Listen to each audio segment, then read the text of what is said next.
Texture wise ಇದು soft ಆಗಿದೆ. Melt ಇನ್ mouth.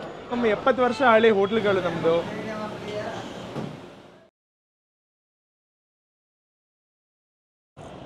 Mysuru ಅಂತ ಅಂದಿದ ತಕ್ಷಣ ನಮ್ಮೆಲ್ಲರೂ ತಲೆಗೂ ಮೊದಲು ಮೈಸೂರು ಪಾಕ್ ಬರುತ್ತೆ. ಮೈಸೂರು ಪಾಕನ್ನು ಇನ್ವೆಂಟ್ ಮಾಡಿದ್ದು ಈ ಜಾಗದವರೇ ಆಗಿರ್ಬೋದು. ಇಲ್ಲಿ ನಿಮಗೆ ತುಪ್ಪ ಮತ್ತು ಎಣ್ಣೆಯಿಂದ ಮಾಡಿದಂಥ ಮೈಸೂರು ಪಾಕ್ ಸಿಗುತ್ತೆ. ಆದರೆ ನಾವಿವತ್ತು ಬೆಣ್ಣೆಯಿಂದ ಮಾಡಿದಂಥ ಒಂದು ಯುನೀಕ್ ಆಗಿರುವಂಥ ಮೈಸೂರು ಪಾಕ್ನ ತೋರಿಸ್ತೀವಿ, ಬನ್ನಿ ನೋಡೋಣ.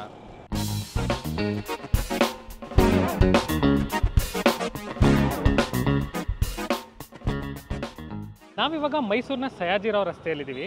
ಇಲ್ಲಿರುವಂತಹ ಇಂದಿರಾ ಕೆಫೆ ಪಾರಸ್ ಅನ್ನೋ ಒಂದು ಜಾಗದ ಬಗ್ಗೆನೇ ನಾನು ಮಾತಾಡ್ತಾ ಇದ್ದಂಥದ್ದು. ಇದು ಸುಮಾರು 70 ವರ್ಷ ಹಳೆಯ ಹೋಟೆಲ್.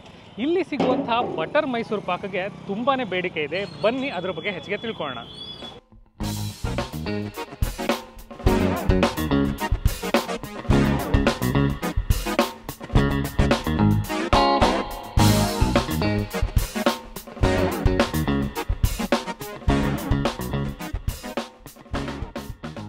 ನಾವಿವಾಗ ಇಂದಿರಾ ಕೆಫೆ ಪಾರಸ್ನ 4ನೇ ಜನರೇಷನ್ ಓನರ್ ಆಗಿರುವಂತಹ ಹೇಮಂತ್ ಅವ್ರ ಜೊತೆಯಲ್ಲಿದ್ದೀವಿ. ನಮಸ್ಕಾರ ಎಲ್ಲರಿಗೂ. ನಮ್ಮ ಇಂದಿರಾ ಕೆಫೆ ಪಾರಸ್ಸು 1956 ಶುರು ಆಗಿದ್ದಂಥ ಹೋಟ್ಲು. ನಮ್ಮ ಮುತ್ತಾತ ಅವರು ಬದ್ರಿ ಪ್ರಸಾದ್ ಜಿ ಅವರು UPಯಿಂದ ಬಂದ್ಬಿಟ್ಟು ಈ ಹೋಟ್ಲಿಗೆಲ್ಲ ಶುರು ಮಾಡಿದರು. ನಮ್ಮ 70 ವರ್ಷ ಹಳೆ ಹೋಟ್ಲ್ಗಳು ನಮ್ಮದು. ಸೊ ಎಲ್ಲರೂ ಬನ್ನಿ, ನಿಮಗೆ ಅದೇ ಟೇಸ್ಟ್ ಇವತ್ತಿಗೂ ಇದೆ. ನಿಮ್ಮ ಆಶೀರ್ವಾದ ಇನ್ನೂ ನಾವು ಬೆಳಿಬೇಕಂತ ನಾವು ಇಷ್ಟಪಡ್ತೀವಿ. ನಿಮಗೆ ಅದೇ ಟೇಸ್ಟ್ ಕೊಡಬೇಕಂತ ನಮ್ಮ ಗುರಿ, ಅದೇ ನಮ್ಮ ಏಮ್. Thank you.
ಪಾರಸ್ನಲ್ಲಿ ಇವಾಗ ಬಟರ್ ಮೈಸೂರು ಪಾಕ್ ರೆಡಿ ಆಗ್ತಾ ಇದೆ.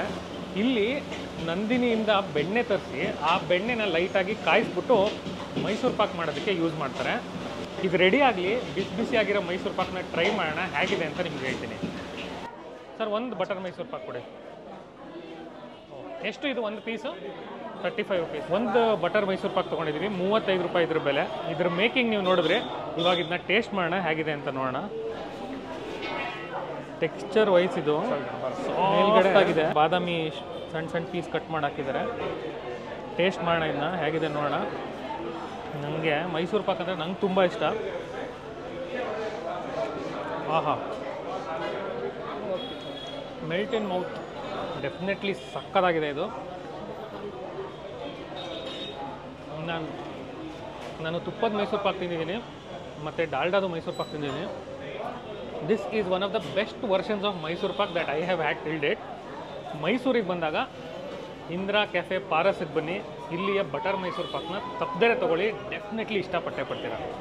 ಇಂದಿರಾ ಕೆಫೆ ಪಾರಸ್ನಲ್ಲಿ ಒಂದು ರೌಂಡ್ ಮೈಸೂರು ಪಾಕ್ ತಿಂದಾಯಿತು. ಇಲ್ಲಿಯ ಬಟರ್ ಮೈಸೂರು ಪಾಕ್ ಸಖತ್ತಾಗಿತ್ತು. ಇದನ್ನು ಪಾರ್ಸಲು ತೊಗೊಂಡಾಯಿತು. ನೆಕ್ಸ್ಟ್ ನಾವು ಯಾವ ಜಾಗಕ್ಕೆ ಹೋಗ್ತಾ ಇದ್ದೀವಿ ಅಂತ ಹೇಳ್ತೀವಿ, ಬನ್ನಿ.